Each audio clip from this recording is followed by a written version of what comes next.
ទំនុកដង្កើងចំពុកទី5 អោព្រះយេហូវ៉ាអើយសូមផ្ទៀងព្រះការស្ដាប់ពាក្យរបស់ទូលបង្គំសូមពិចារណាការរំពឹងគិតរបស់ទូលបង្គំអោបរមក្សត្រដ៏ជាព្រះនៃទូលបង្គំអើយសូមប្រុងស្ដាប់សំឡេងនៃពាក្យដែលទូលបង្គំអំពាវនាវត្បិតទូលបង្គំអធិដ្ឋានដល់ទ្រង់អោព្រះយេហូវ៉ាអើយនៅពេលព្រឹកទ្រង់នឹងឮសំឡេងរបស់ទូលបង្គំគឺនៅពេលព្រឹកទូលបង្គំនឹងទូលដល់ទ្រង់ដោយលំដាប់ព្រមទាំងរក្សាពេលចាំយាមផងត្បិតទ្រង់មិនមែនជាព្រះដែលសពប្រហារតីនឹងសេចក្តីល្មើសទេឯសេចក្តីអាក្រក់នឹងនៅជាមួយនឹងទ្រង់មិនបានពួកឆ្មើងឆ្មៃនឹងឈរនៅចំពោះព្រះនេត្រទ្រង់មិនបានទេទ្រង់ក៏ស្អប់បណ្ដាអ្នកដែលប្រព្រឹត្តអំពើទុច្ចរិតទ្រង់នឹងបំផ្លាញពួកអ្នកដែលពោលពាក្យភូតផលព្រះយេហូវ៉ាទ្រង់ខ្ពើមឆ្អើមចំពោះមនុស្សដែលតែងតែកំចាយឈាមហើយបោកប្រាស់គេ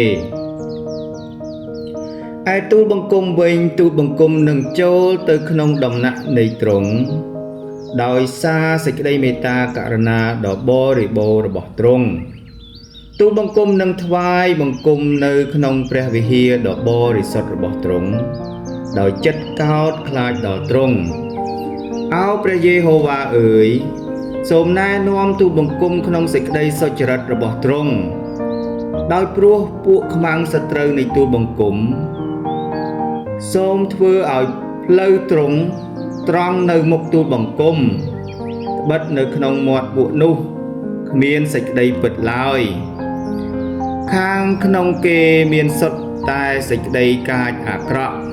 បំពង់កគេជាភ្នោខ្មោចនៅចំហគេពោលបញ្ចើចដោយសារអណ្ដាតអោព្រះអង្គអើយសូមទ្រង់កាត់ទោសដល់គេសូមឲ្យគេដួលចុះដោយឧបាយរបស់ខ្លួនគេសូមបណ្ដេញគេចេញដោយព្រោះអំពើរំលងរបស់គេដែលច្រើនឥតគណនាបិទគេបានបះបោរនឹងទ្រង់ហើយនោះអស់អ្នកដែលពឹងដល់ទ្រង់គេនឹងរីករាយឡើងគេនឹងច្រៀងដោយអំណរជានិច្ចពីព្រោះទ្រង់តែងការពារគេហើយអស់អ្នកដែលស្រឡាញ់ដល់ព្រះនាមទ្រង់នឹងបានត្រេកអរដោយសារទ្រង់ត្បិតអោព្រះយេហូវ៉ាអើយទ្រង់នឹងប្រទានពរដល់មនុស្សសុចរិតទ្រង់នឹងបាំងអ្នកទាំងនោះនៅជុំវិញដោយព្រះគុណទុកដូចជាខែលអាមែនអាមែនអរគុណព្រះអង្គសរសើរដំណើរព្រះអង្គ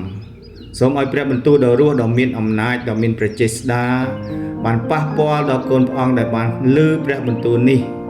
នៅក្នុងព្រះនាមនៃព្រះដ៏ខ្ពស់បំផុតគុណអរគុណទ្រង់គុណសូមទូលសូមក្នុងព្រះនាមព្រះអង្គចាស់ព្រះយេស៊ូវគ្រីស្ទអាមែន